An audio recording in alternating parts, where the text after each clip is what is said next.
Bonjour à tous, je suis Céline Matrulot, nutrithérapeute et j'accompagne les couples de 20 à 40 ans à améliorer leur fertilité. Aujourd'hui, je voudrais vous parler de la vitamine B12 et comment elle peut améliorer la fertilité tout en attachant une importance à la mastication. Donc la vitamine B12 est aussi appelée cobalamine. Elle participe dans l'organisme à la fonction nerveuse, à la synthèse de l'hémoglobine et de l'ADN. La vitamine B12 contribue à rendre la muqueuse utérine plus épaisse pour accueillir l'œuf et une bonne implantation de l'œuf permettra de favoriser sa croissance, donc d'éviter les fausses couches, d'avoir une grossesse dans de bonnes conditions. Elle apporte aussi un équilibre de la production des hormones qui sont associées à la reproduction. Enceinte, également, la vitamine B12 est importante car si on a un déficit, le déficit en vitamine B12 est souvent associé à un surpoids de l'enfant euh, et peut aussi être la cause d'accouchement de bébés de petits poids de naissance qui développeront plus tard des pathologies comme le diabète de type 2, voire un syndrome métabolique. D'ailleurs, dans une étude assez récente datant du 5 décembre dans la revue Nutrition Research, les chercheurs de l'université de Bristol ont révélé que les enfants de femmes enceintes qui avaient une carence en B12, donc les femmes enceintes qui étaient carencées en B12 pendant leur grossesse, euh, ont eu des enfants qui plus tard ont eu des problèmes d'élocution en français et de réflexion en mathématiques. Donc, où trouve-t-on la vitamine B12? Principalement, alors on en trouve dans les protéines végétales aussi, mais principalement dans les protéines animales, parce que la vitamine B12 est beaucoup mieux absorbée quand elle vient des protéines animales. C'est pour ça que toutes les personnes qui sont végétariennes et végétaliennes ont un suivi concernant leur vitamine B12 afin de ne pas être en déficit. Donc on en trouve dans les viandes, dans les abats, voilà, dans la viande rouge principalement, et aussi dans tout ce qui est poisson, crustacés, les huîtres, les crabes, le thon, voilà, etc. Donc pourquoi il est important de bien mastiquer pour avoir une absorption de la vitamine B12 idéale? Donc la vitamine B12, comme je vous l'ai dit, elle se trouve dans la protéine.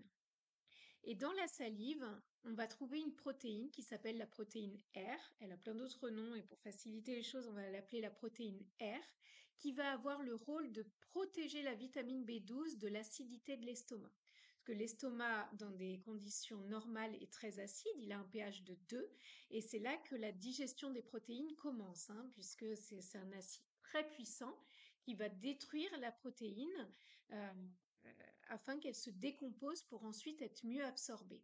Seulement si la vitamine B12, quand elle va arriver dans l'estomac et se lier à l'acidité, va se séparer de la protéine, si elle n'est pas protégée par la protéine R, elle va être dissoute.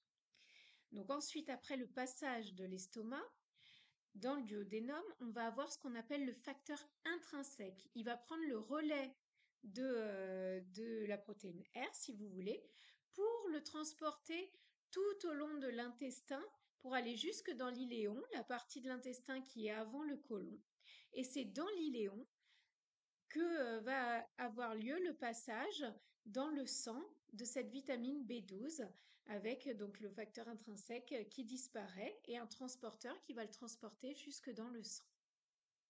Donc prendre le temps de bien mastiquer et de savourer ces aliments dans la bouche va permettre à la vitamine B12 d'être beaucoup mieux absorbée dans la fin de l'intestin grêle.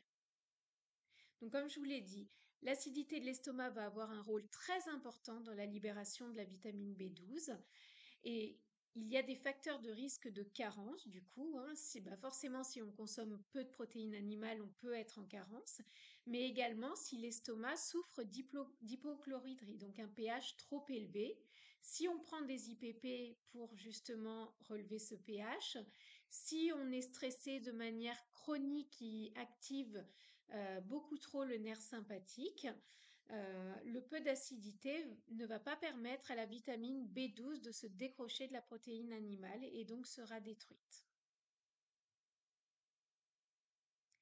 Et donc, au-delà de la vitamine B12, parce qu'on vient de voir son importance, pourquoi bien mastiquer?